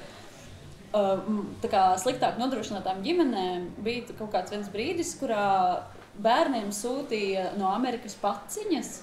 Un tad es atceros to sajūtu, ka mēs visi sanākam kultūras nama mazākajā zālē, un tur ir tie galdi, un tur stāv kurpļu kastes aplīmētas ar kaut kādu papīru, un tā sajūta, ka tu atver to kasti, un tur vienkārši strunti visādi, bet tajā brīdī tas ir kaut kas, ko tu nekad mūžā neesi redzējis. Un tur košļienes ar pildījumu. Man vienkārši uzsprāga smadzenes tajā brīdī. Wow, kā vispār var dabūt tādu garšu? Vai es pat nezinu, kas rakete ar to bumbiņu sitamā. Man likās, wow, neticams kaut kas. Jā, vai arī saprast, ka ir dažādi vinnija pūki. Man liekas, tas man arī riktīgi norāva smadzenes, kad ir Krievu vinnijas pūks. Es biju tik laimīga, ka bija Disney, un man tā riebās Krievu vinnijas pūks. Jā, man ļoti patīk tā grāmata. Visa lāča ir skaista. Es nezinu, bet vienkārši tā sajūta, ka kā var būt kaut kas viens, bet divos veidos. Tā kā doktors Aikāsā, doktors Dūlits. Smaragdu pilsētas. Jā, šis man bija. Jā, šis bija. Un Pinokio un Buratino, es godīgi vēl aizvien jaucu, par kurš bija īstais. Tā kā it kā mums būtu šīs divas realitātes, divas dimensijas, kurās mēs tā kā šiftojamies iekšā un ārā. Jā, bet tas ir mūsu spēks. Jā, tā es ticu. Kā es parasti jokoju par sevi, ka es esmu piedzimis valstī, kur vairs neeksistē. Tā kā tieši uz tās, man liekas, viņi jau neeksistē, bet Latvija bija pārāk jauna, un man bija Padomju Savienības dzimšanas apliecība, jo Latvijas vēl nebija sataisītas. Un tā, bet par tām mazajām ainiņām, protams, ir kaut kādas līriskas bērnības atmiņas, bet kas varbūt nav tik interesants tādā varbūt īsas atbildes formā, bet man liekas, ja kaut kas ir 90. raksturojošs, tad man liekas ļoti šarmants bija, kas nav mana atmiņas, tur stāvēja blakus, man bija laikam 6 gadi, bet to visu to konceptualizēja mana mamma, pie kuras bija atbraukusi ciemos, viņas draudzene no Vācijas, un mums ir Saukrastos vasarnīca. Un tad no jūras mēs devāmies uz to vasarnīcu, un viņai tā kā vajadzēja uz tualeti, protams, neteiks jau vācu draudzenē, lai iet krūmos, Saukrastu stacijā ir tualete. Labāk krūmos. Bet tā Vācija tā kā, labi, tur ir šī opcija. Viņi ieiet, un viņi iznāk, viņai uz lūpas ir tāda ļoti liela herpes pumpa parādīsies par šīm dažām minūtēm, un man mamma prasa, kas tev tur notika? Uz ko tā draudzene atbild, ka tā viņa ir, ka viņa ļoti, ļoti sabīstās. Tas, man liekas, kaut kā raksturot 90. Tur bija tās divas pēdiņas. Jā. Tas tur arī bija, jā. Vecāču stācijas tolots ir, man šī atmiņa. Skrundas autoosta vēl īstenībā vēl pirms 10 gadiem. Jā. Arī kāds? Es arī klausoties domāju, man jau 90 tādi diezgan jau tādi raibi bija tur. Es kā 90 sākumā iesākām kino izglītību Latvijā Kultūras akadēmijā, tad pa vidu tur, daudz kas cits vēl arī Arsenāla filmas, tāpēc pat viena filma tāda īsti nav, lai gan viena varētu būt, jo to es iznācu 90. gadā tik uz Kanādu, un tur draugi kinoteātri, viņš rādīja Greenwayu Zagus pavārs, un tas garais nosaukums. Jau 90. beigās kinocentrs, bet viens, tas varbūt tāpēc, ka tas tāds kinogrāfisks, tāds atmiņas un piedzīvojums, un arī vizuāls tāds. Es biju sadraudzējies ar Kšištofu Zanusī, un viņš uzaicināja mani ar visiem studentiem, un visi tur netika, bet lielākā daļa no pirmā kursa, kur ir Viesturs Kairišs, un turpat Baiva Broka sāk arī kā režiju, un Andis Mizišs, un Māra Liniņa, un Kristīna Želve, un visu tā grupa. Mēs braucām, tad laikam 92. varēja būt vai 3. uz Varšavu pie Zanusī, un toreiz robežas bija ciet, bija ļoti sarežģīti, tur bija kaut kāds limits, cik dienā laida pāri, un mēs mēģinājām caur Lietuvu un netikām. Es saku, brauciet caur Brestu, tur ir starptautiskais tāds punkts, tur netikām. Braucām atpakaļ uz vēstniecību, Latvijas Lietuvā dabūjām kaut kādas atļaujas, jo tur bija Alberts Sarkanis tajā laikā, kad es biju Zinātņu akadēmijā strādājis kopā.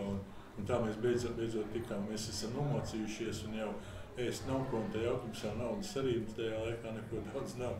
Un mēs iebraucam kādos 6 no rīta Varšavā. Tur apstājamies kaut kur tā mazliet saprast sēdieties, un tad brauksim pie tā Kšištofa, viņam viena māja Varšavā mazliet ārpusē, kur viņš tur speciāli viesiem vēl, kur viņš uzņems mūs. Mēs apstājāmies, un tas rīts, un tādu negulējuši visu, un priekšā stāv pilsētas autobuss apstājies, vai pēc nakts reisa, vai gaidot pirmo reisu, un es tikai ar tiem logiem redzu, tajā autobusā vīrietis un sievieti. Skaņas nav, logi, viņi kaut ko runā un strīdās, un tāds izbrīks, un tu redzi, ka kaut kas ir, bet tur Laila Pakalniņa varētu savu domāt, fantazēt, kas ir tā kādā pirms un pēc tam noticis. Tas bija tāds kino. Jā. Vēl kāds jautājums, komentārs?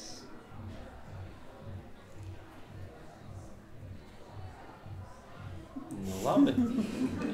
Tās latviskā dzīves ziņa tiek ieturēta jautājumu. Tā kā tad mēs varam teikt paldies festivālam un Diānai par mūsu sapulcēšanu šeit. Un tad jau iesim šķetināt atmiņu kamolī neformālā gaisotnē. Es domāju, ka Gobziņa kungs palīdzēs vīt dažādas lenču pavadienus. Kā teica filmā Casablanca, varbūt tas ir sākums skaistai draudzībai.